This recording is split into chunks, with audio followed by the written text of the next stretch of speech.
Hey folks, Mike Dawkins from Worldcast Anglers here with your Jackson Hole fly fishing forecast for the weekend of the 23rd and 24th of July. July has been screaming by and we're starting to see and feel the effects of summer take a really firm grasp on the greater Jackson Hole and Teton Valley area. We're seeing in-stream flows drop on a lot of our tributaries and our creeks. We're starting to see some water temperatures creep up into some of those, iffy places in some of our rivers and streams, and we're seeing a lot of sunshine, a lot of heat, and a lot of dry conditions. So pretty typical day here in the Rocky Mountain West as well as the greater Jackson Hole and Teton Valley area. Our fly shop happy hour this week, Friday 4 p.m. to 8 p.m. Every Friday we've got dollar tall boys. Our sale rack is 60% off. We've got buy a dozen, get a dozen free flies. And this week's feature is buy one, get one free hats and t-shirts. So if you're out here traveling or you're looking to replace some ratty old tees or hats in your wardrobe, we've got you covered. So once again, that's our fly shop happy hour, Friday 4 p.m. to 8 p.m. Dollar tall boys, buy a dozen, get a dozen free. Sale rack 60% off. Buy one, get one free, all hats and t-shirts. Looking into our fly fishing opportunities for this weekend, Palisades Reservoir is 65% of capacity.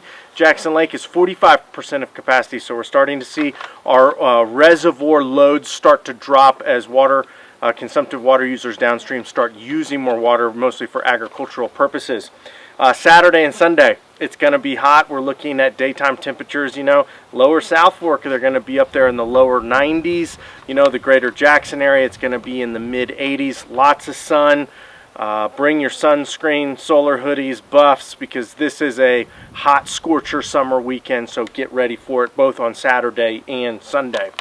Looking into our flows, South Fork of the Snake, we've got 12,400 CFS being discharged from Palisades Dam, 12,200 CFS there on the lower river around Heise. Pretty amazing that lower in the river is 200 CFS less than what is being discharged from the dam. That is that indicator that they're starting to draw a lot of water for consumptive water use off the South Fork of the Snake and some of our other places. Salmon flies are pretty much done. They're mostly concentrated in the upper section, but what has really been to note has been the golden fishing. So your water walkers, your G's superflies, your circus peanuts, your chubby Chernobyls all have been really productive patterns. Paired those with a dropper like a Duracell, a tungsten tactical jig pheasant tail, those CDC tungsten jig pheasant tails, anything along those lines has been really good fishing. The fish are starting to get into that mode where they've seen a lot of stuff. So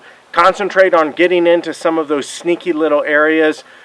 Fish early in the morning, late in the evening. Fish some of those flats or those points or seam lines below islands and things like that, and you'll definitely be productive.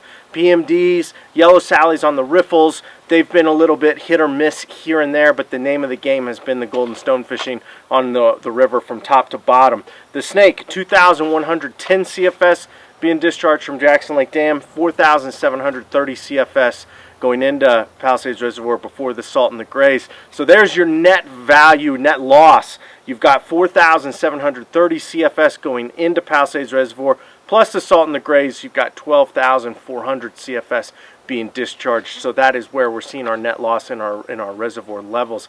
The Snake, top to bottom, is a bug bonanza. It's been fishing really good. I fished Pacific Creek to Deadman's last weekend. Our golden fishing was spectacular. Our small dry attractor fishing was really good. Caught fish on droppers. We caught a couple fish on streamers. So it's all good, top to bottom. The Snake is in full summer shape. So if you're looking to get on the water somewhere from Jackson Lake Dam down to the Whitewater, now's the time to be. Your chubby Chernobyls, circus peanuts, water walkers, things that I was naming on the South Fork of the Snake. Any of those generalistic foam patterns have been really good. And then if you're looking to fish sort of some dries, look at some big parachutes, purple parawolves, Adams parawolves, PMD extended bodies, things along those lines, and you'll be pleasantly surprised. The Snake is in really good shape and fishing really well. It looks fantastic, so go out and enjoy it. The Teton in Teton Valley, 286 CFS around Driggs, 612 CFS there in the lower river. We're starting to see the Teton here in the valley. It's in its sort of lower summer flows. Water is gin clear. Fishing with PMDs, leftover drakes, and general attractors has been pretty darn good these past couple weeks. We're going to start to see some of those hatches and some of those fishing opportunities start to move to early and late. And the Teton is definitely one of those places, sort of like the Salt and the Green, where you want to be on the water. You want to be sort of one of those first ones on the water fishing, so you can have all of that unmolested and untampered water before general recreational users get on it. But look for the upper river up here to be fishing really well for the next couple weeks.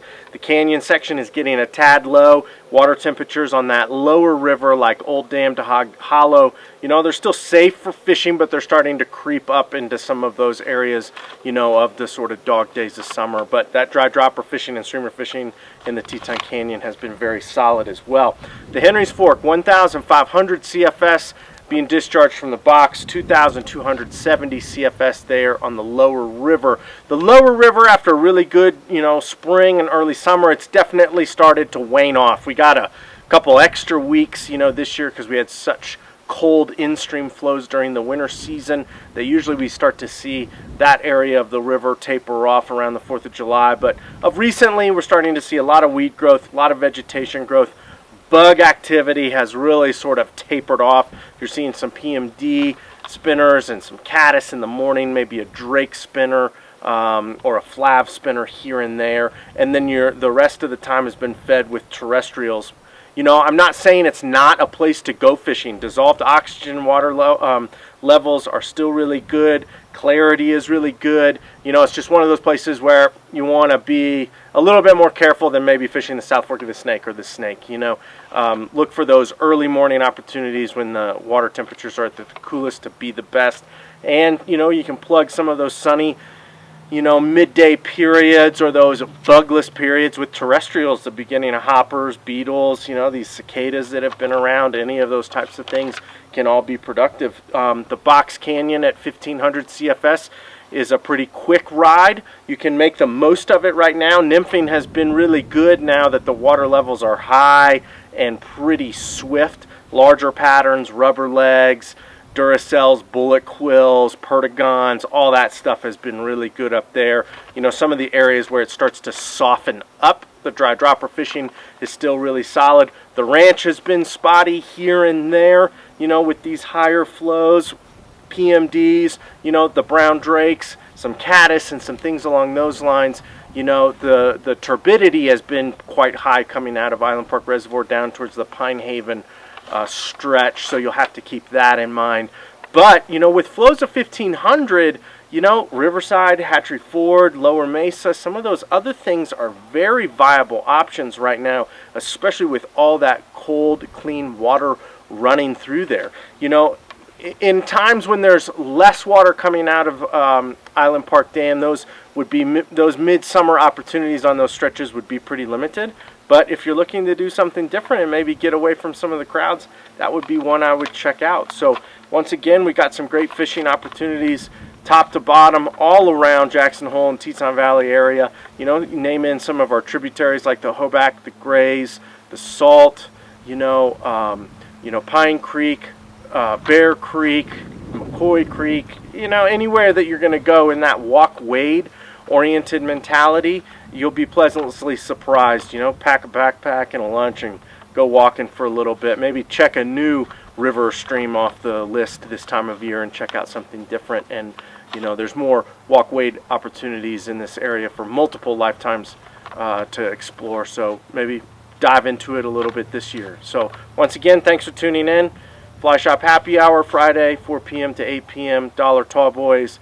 Sale rack 60% off. Buy a dozen, get a dozen free flies. And this week's feature is buy one, get one free t-shirts and hats. Thanks for tuning in.